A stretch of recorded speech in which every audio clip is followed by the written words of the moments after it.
Jæja, góða kvöldi gott fólk. Það er smá samantekt yfir daginn. Í morgun labbaði ég sem sagt frá Atapuerca til Burgos og labbaði með henni Alicia sem er frá Jamaica.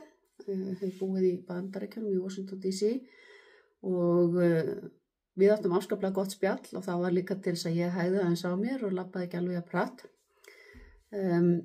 Leiðin fyrirlutin var bara ljómandi fínn en svo síðustu 10 kilometrarnir hérna inn í Burgos vegna þess að við mistum af í rauninni þar sem að við gátum farið aðra leið í rauninni heldur en bara meðfram og beinlínis á hraðbrautinni sem var afar óþægilegt væga sagt og ég sá að það voru mjög mörg önnur sem að mista því líka og höfðu þramma þessa leið sem er merkt í gegnum þjóðveginn sem að manni finnst nú kannski bara dálítið skrítið að sé þannig í staðan fyrir að beina fólki beinlínis niður fyrir það sem á henni er. Svo hitti ég 2 þýskar sem ég hef hitt reglulega og spjalla við að þær höfðu líka fundið einhverja leið hérna en ekki samt hjá ánni eins og bókin góða gerir nú ráð fyrir.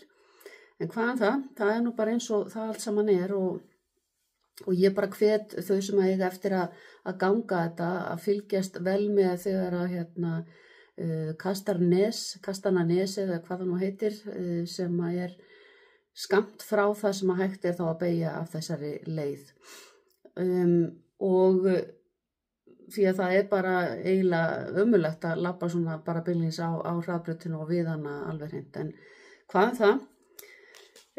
Við komumst klaklaust alla leiðina og hérna áttum bara gott spjall og það var líka bara kannski ágætt í ljósu þess hvernig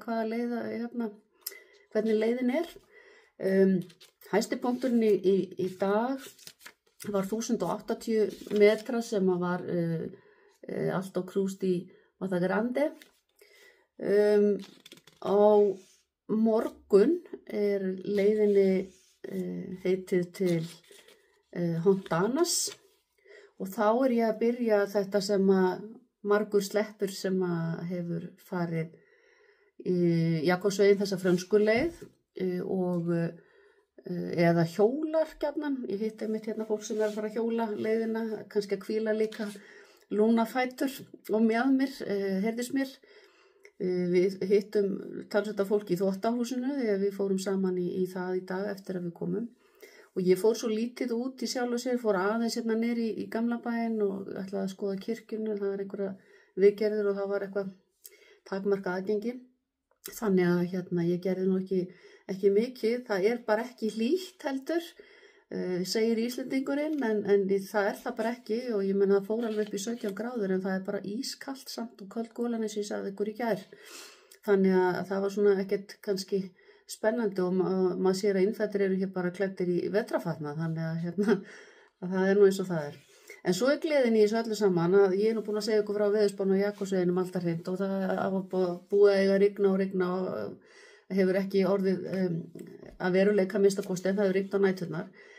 Á morgun spáir aftur rigningu og það getur nú verið að það verði af því að maður þurfa að setja upp ponsjóið. En það er allt í lagi, þetta er framundan þessi messetaleið sem að tekur nokkra daga er svona tiltölulega flöt miðað við það sem við höfum verið að ganga áður. Þannig að ómargir slepp eins og ég sagði það aðri hjóla. En ég allavega hlakka bara til morgundagsins og þetta var bara þrátt fyrir allt góðu dagur í dag. Þangað til næst.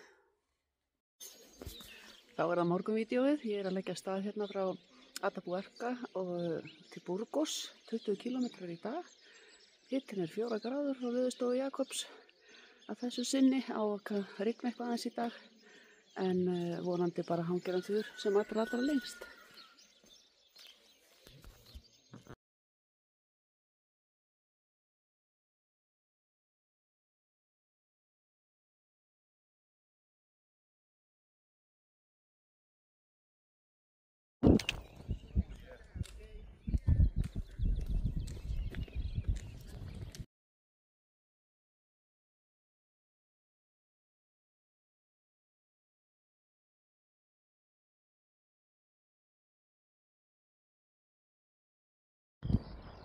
Jæja, nú erum við að nálgast Burgos.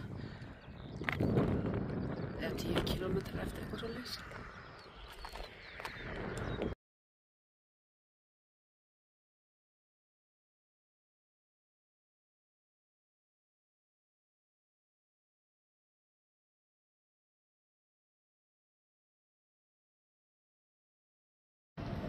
Jæja, nú ég komin til Burgos.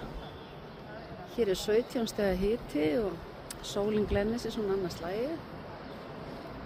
Ég svona bara í fótunum eins og gefur að skilja, en ég labbaði með henni Alísu í allan dag og sem frá Jamaica.